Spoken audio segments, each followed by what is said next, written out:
After studying this module, you shall be able to know about human dentition, structural difference between human and animal dentition, and the forensic significance of human and animal dentition.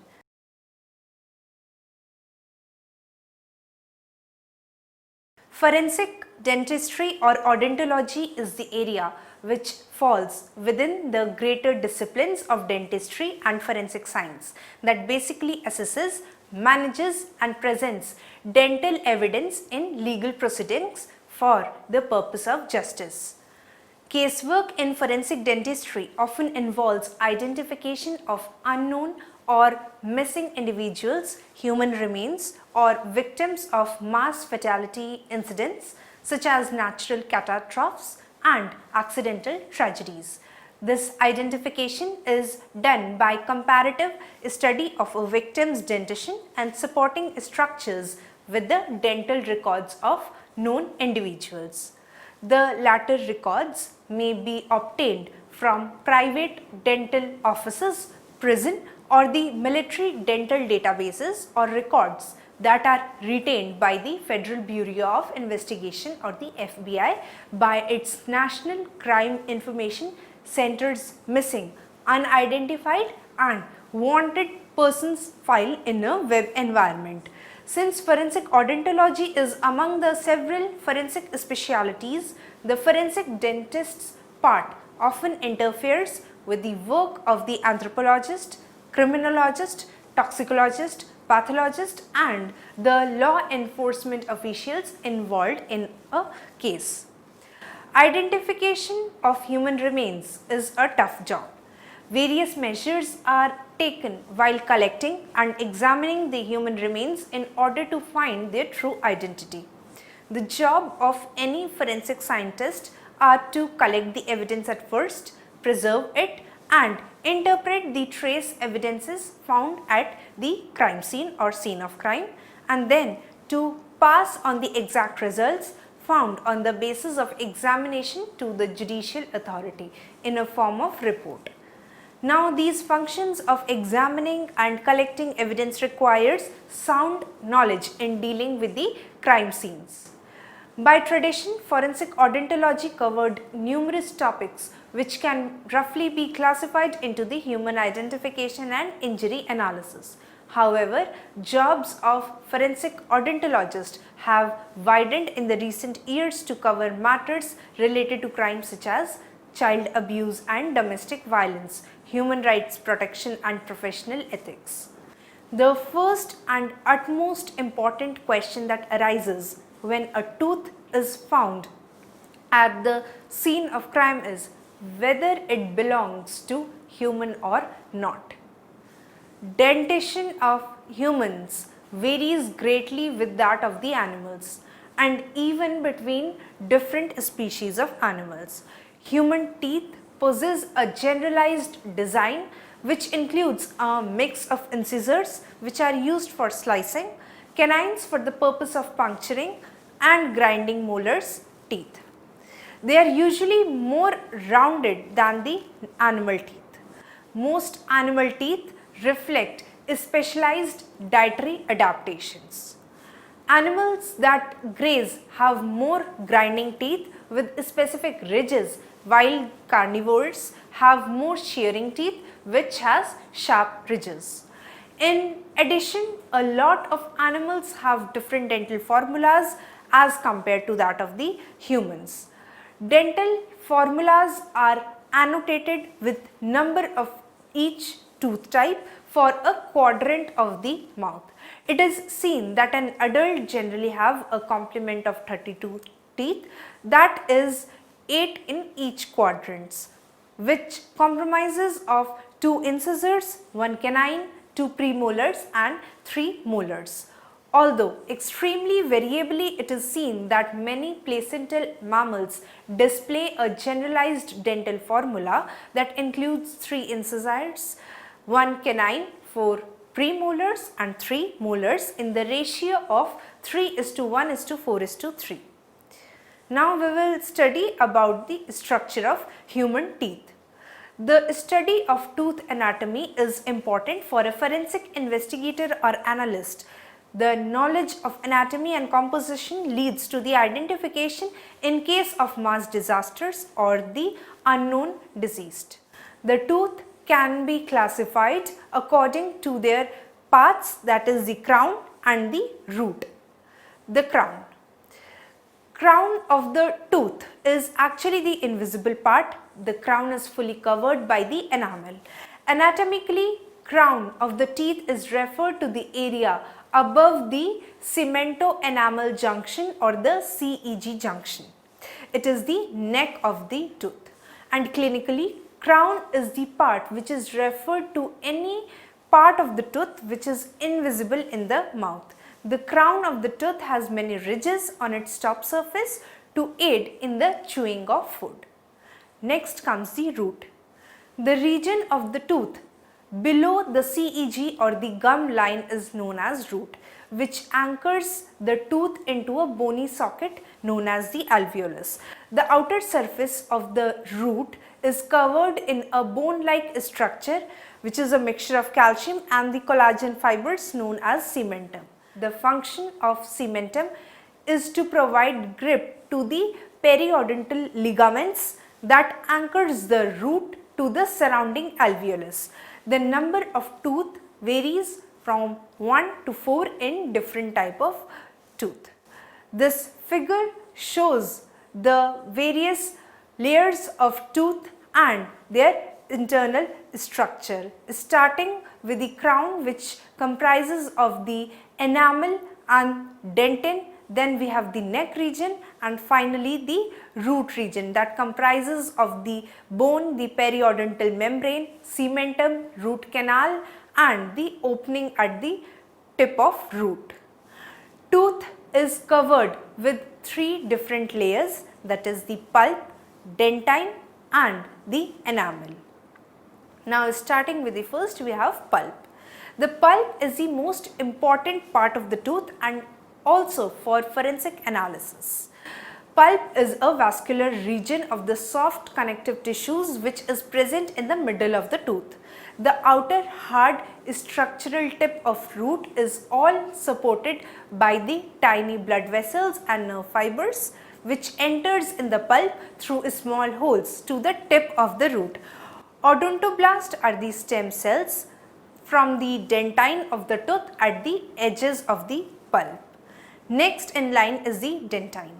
It is the layer which covers the pulp layers. It is a mineralized layer of the tissue. Dentine is much harder than the pulp due to the presence of collagen fibers and hydroxyl apatite, a calcium phosphate mineral that is one of the strongest minerals found in nature. Structurally, dentine layer is very porous. Due to this, it allows all the nutrients and materials produced in the pulp to spread through the tooth. The outer layer of the crown, which appears as white and provide a hard non-porous cap over the dentine, is known as enamel. It is the hardest substance of the body which is made up of hydroxyapatite. Next comes the periodontal ligament, tissue that helps in holding the teeth tightly against the jaws. Now we will study about the teeth surfaces. There are many surfaces of a tooth which are classified according to the presence of their nearest organs. So starting with the first classification, we have the first surface of tooth, that is the lingual surface, that is the surface near to the tongue as shown in the figure. Next is the palatal surface. When the lingual surface is towards the maxillary teeth besides the hard palate is known as the palatal surface. Third is the facial surface. That surface which is nearest to the cheeks or lips are referred to as the facial surface. Fourth is the buccal surface. When facial surface is found on the posterior teeth that is nearest to the cheeks. And last one is the labial surface, when the facial surface is found on the anterior of the teeth. Next we will study about the types of cusps in teeth. The study of cusp is important in identifying the type of teeth. Cusp is an elevation which is present on the occlusal surface of the posterior teeth. Starting with the canine, it is the one cusp, maxillary premolar and mandibular first premolar are two cusps, mandibular second premolar are three cusps, that is one buccal and two lingual, maxillary molar is two buccal and two lingual. Maxillary first molar has a special character of cusp called the cusp of Carabelli or the five cusp. Now we will study about teeth development. We begin life as a single cell starting with the zygote. The zygote is a small ball of cells which in turn produces the human embryo. The actual development of teeth starts at approximately 6 to 7 weeks after conception. Teeth develop from the interaction of the oral epithelial cells and the underlying mesenchymal cells. In humans, there are two sets of teeth which develop, that is 20 primary teeth and 32 permanent teeth. Tooth develops through three successive early stages, starting with the bud stage, then comes the cap stage, and the third one is the bell stage. Each stage is defined according to the shape of the epithelial enamel organ, which is a part of the developing tooth. In the early stages of the tooth development, the germ grows and the cells that is supposed to form the hard tissues of the teeth differentiate. This differentiation occurs in the bell stage, setting the stage for enamel and dentin formation. When crown part of the tooth forms the roots of the teeth, it also begins to mineralize. After the root calcification, the supporting tissues of the teeth begins to develop, such as the cementum, periodontal ligament and the alveolar bone. Subsequently, the completed tooth erupts into the oral cavity. Until a functional tooth and its supporting structures are not fully developed, there is continuous formation of root and the cement genesis.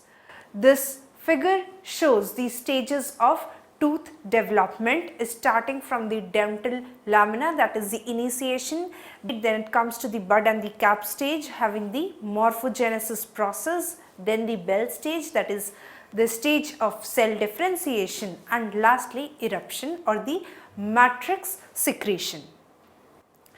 Bud stage, it is the rounded localized growth of epithelial cells surrounded by proliferating mesenchymal cells. Third is the cap stage. In this stage, it is observed that the rounded epithelial bud enlarges and it gains a concave surface and becomes enamel organ and the mesenchyme forms the dental papillae, whereas the tissues surrounding these two structures is the dental follicle.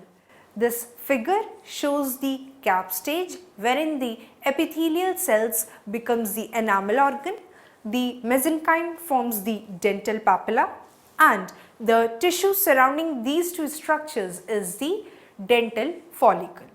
Bell stage, this is the third stage. After the growth of the papilla and the enamel organ, the tooth reaches the morphodifferentiation and histodifferentiation stage, that is also known as the bell stage. In this stage, the inner enamel epithelial cells are described by the shape of the tooth they form.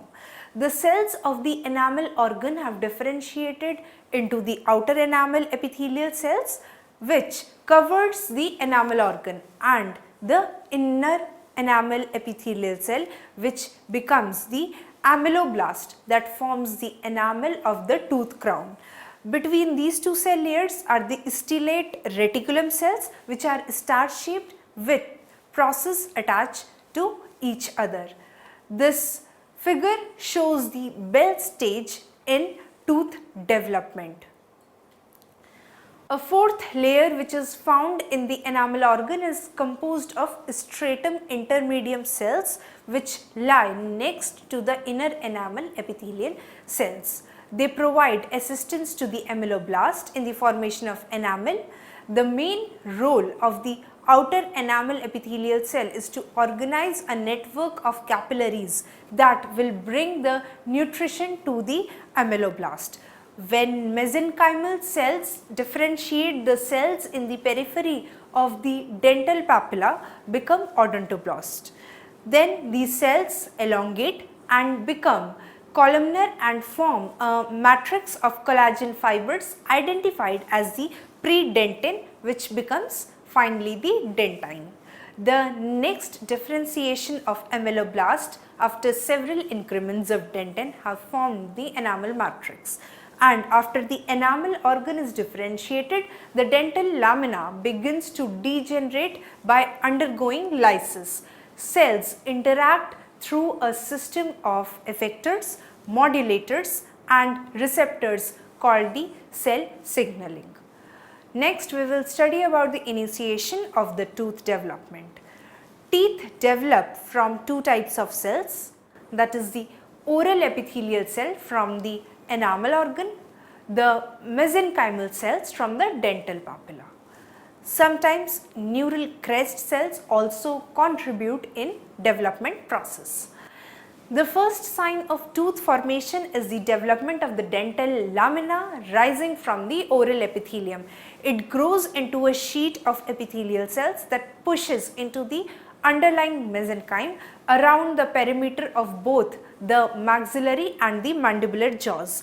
At the leading edge of the lamina, 20 areas of expansion appear which form tooth buds for the 20 primary teeth. When primary teeth are developed, they form buds for the leading edge of the lamina that continues to grow to develop the permanent teeth and which succeeds to form the 20 primary teeth. Now this portion of the lamella is called the successional lamina, which continues posteriorly into the elongating jaw, and from it comes the posterior teeth which forms behind the primary teeth. In this way, 20 of the permanent teeth replaces the 20 primary teeth and 12 posterior permanent molar develops behind the primary dentition. The last teeth to develop are the third molars, which develops about 15 years after birth.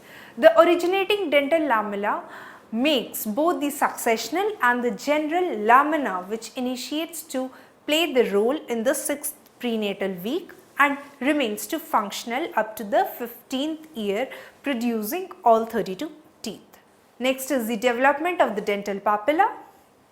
Papilla cells are important in further enamel organ bud formation into the cap and the bell stages. In appearance, they are densely packed cells which characterize the dental papilla, and it is evident in the early bud stage, during which cells proliferate around the enlarging tooth buds at the leading edge of the dental lamina. Blood vessels and nerve fibers appear early in the dental papilla, which provides the source of nutrition. And with cellular changes, there is formation of hard shell around the central papilla, as this occurs in the papilla, which becomes the dental pulp. Next is the process of dentinogenesis. The process of formation of dentin is called as the dentinogenesis. The process starts when the odontoblast elongates in dentinal tubules. They develop at the proximal end of the cells adjacent to the dentine enamel junction. Gradually, the cell moves pulp upwards, and the cell process is known as the odontoblast process. Incremental lines of the dentin are characteristic feature of the dentine, which are formed along the dentin enamel junction. This figure shows the process of the dentinogenesis formation. The first meshwork of the collagen fibers is dentinal matrix, and it becomes calcified within 24 hours, whereas it is called as the pre-dentine before calcification and dentine after the calcification. Collagenous dentinal matrix is laid down in increments like the bone or enamel, which is indicative of a daily rhythm for the hard tissue formation. The site of initial formation is at the cusp tips. As the odontoblastic process elongates a tubule is maintained in the dentine and the matrix is formed around this tubule. Dentinogenesis takes place in two phases. First is the collagen matrix formation, followed by the deposition of calcium phosphate or the hydroxyapatite crystals in the matrix. Next is calcification.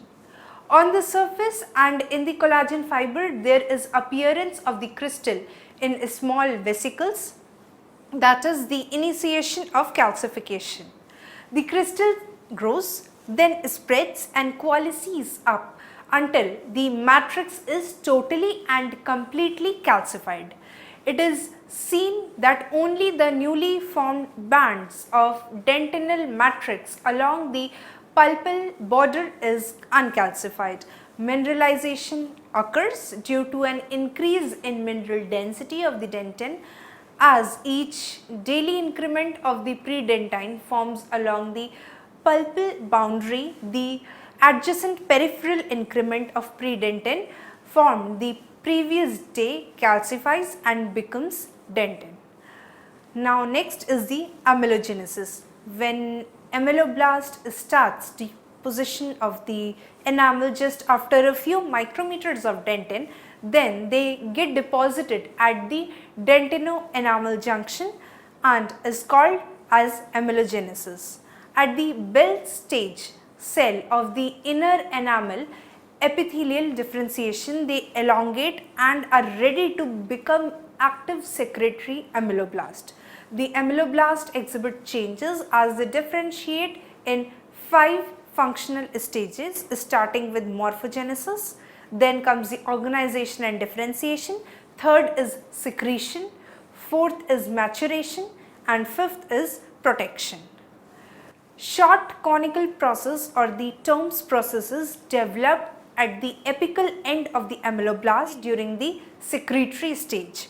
Junctional complexes, which are known as the terminal bar apparatus, appears at the junction of the cell bodies and Tomes processes and maintains contact between the adjacent cells. The first enamel deposited on the surface of the dentine establishes the dentino-enamel junction. As the enamel matrix develops, it forms in continuous rods from the dentino-enamel junction to the surface of the enamel. When ameloblast begin secretion, the overlying cells of the stratum intermedium change in shape from spindle to pyramidal. Substances that are needed for protection of the enamel arrives via the blood vessels and then it passes through the stellate reticulum to the stratum intermedium and the ameloblast. In this manner, the protein amelogenin is produced. Only a few ameloblasts at the tip of the cusps begin to function initially. As the process proceeds, more ameloblast becomes active and the increments of enamel matrix becomes more prominent. Next, we will study about the structure of non-human teeth. Starting with the first, we have dogs. A dog has 42 permanent teeth which are distributed over the dental arcs not equally, and so the upper dentition consists of 20 and the lower of 22 teeth. The largest are considered upper fourth premolar and lower first molars, which are called discordant teeth. It is observed that between the discordant teeth and fangs, a dog an open bite which is limited to the top and bottom conical crown premolar teeth. Thus, in the closed position of the jaws behind this occlusion is limited by the discordant teeth just in contact are smaller in size 2 molars. Only large dog's molars in a valid comparison can be likened to the human molars. Next in line is a horse. An adult horse has between 36 and 44 teeth, where the enamel and dentin layers are found to be intertwined And in all horses, you will observe that they have 12 premolars, 12 molars and 12 incisors. Generally, all male equines have 4 canine teeth called the tushes between molars and the incisors. On the other hand, few female horses, that is less than 28%, have canines, and those that do generally have only 1 or 2, which in many cases is seen, that are only partly erupted. Very few horses have 1 to 4 wolf teeth, which are basically vestigial premolars. It is seen that mostly horses have only 1 or 2 vestigial premolars. This characteristic is equally common in male and female horses, and the probability of presence of this teeth is much more likely to be on the upper jaw. If this vestigial premolars are present, they can cause many problems as they can hinder with the horse's bit contact. Therefore, it is common that the wolf teeth are removed. A horse's incisors, premolars and molars, once fully developed, keeps the eruption in continuation as the grinding surface is worn down through chewing. In a young adult horse, you will see that they have teeth which are 4.5 to 5 inches long, with the major part of the tooth's crown remaining underneath the gum line in the dental socket. And this rest part of the tooth will slowly emerge from the jaw, that is erupting about 1/8 inches every year as the stallion ages. As it happens with the humans, likewise the animal reaches a certain age, usually the old age, and the crowns of the teeth are either very short or the teeth are often lost altogether. Third is the reptiles. When we see the case of reptiles, it is usually seen that all turtles lack teeth, whereas reptiles like snakes, lizards, crocodilians and tuatras have teeth. These teeth vary from each other in their form, their attachment to the gum, and whether they are shed. Generally, it is seen that the teeth of herbivorous species are broadly flattened with the crushing surfaces. Those of most carnivorous reptiles are tapered to sharp points. Often the teeth in the front of the mouth have recurved tips, which facilitate the puncture of prey during the strike and reduce the chance of the prey escaping. Some serpents have fangs, that is the source of venom. These fangs could be present on either the anterior part of the snake's mouth or near the temporomandibular joint. Cardong 2002 suggests that reptile teeth may well be joined in sockets, that is thecodont, either on the alveolar surface of the jaw or the acrodont, or on the inner side of the jaws, that is pleurodont. In few reptiles, scientists have found thecodont teeth. These are replaced within the same socket, whereas crocodilian teeth are thecodont in nature. Snakes typically have acrodont teeth. Each tooth resides on the occlusal surface of the jaws in a very shallow socket. Replacement teeth rise next to the active teeth. It is seen that most lizards have pleurodont teeth, though we have also seen numerous exceptions which consist of chameleons and bearded dragons. Whereas when it comes to tuatras, it is seen that they have acrodont tooth attachments. The teeth of reptiles usually are similar throughout the mouth. However, the tuatra, crocodilians and venomous snakes have heterodont dentition with more than one tooth type per arcade, as stated in Romer and Parsons in the year 1986. This table shows the teeth and the incisors in various types, such as carnivores, they have sharp teeth and pointed incisors. For herbivores, it is broad and flattened, and incisors are spade shaped. In case of omnivores, teeth are short and incisors are pointed, whereas in case of humans, teeth are broad and flattened and the incisors are spade shaped. This table shows the teeth in structure of teeth in carnivores, herbivores, omnivores and humans with that of the canines. In carnivores, the teeth shape is long and sharp and the canines are curved. In case of herbivores, the teeth are dull and short and the canines are long or none. In case of omnivores, teeth are long and sharp whereas the canines are curved. And lastly, in case of humans, teeth are short and the canines are blunt. This table shows the teeth in carnivores, herbivores, omnivores and humans with that of the molars. In carnivores, the teeth shape is sharp and jagged whereas the molars are blade shaped. In case of herbivores, the teeth are flattened with cusp and the molars are complex surface. In case of omnivores, the teeth are sharp blades and the molars are flattened. Whereas in case of humans, the teeth are flattened and the molars are with nodular cusp. Now students, I will summarize all that we have studied in this module. The study of tooth anatomy is important for a forensic investigator or analyst. The knowledge of anatomy and composition leads to the identification in case of mass disasters or unknown deceased. The human tooth can be classified according to their parts, that is the crown and the root.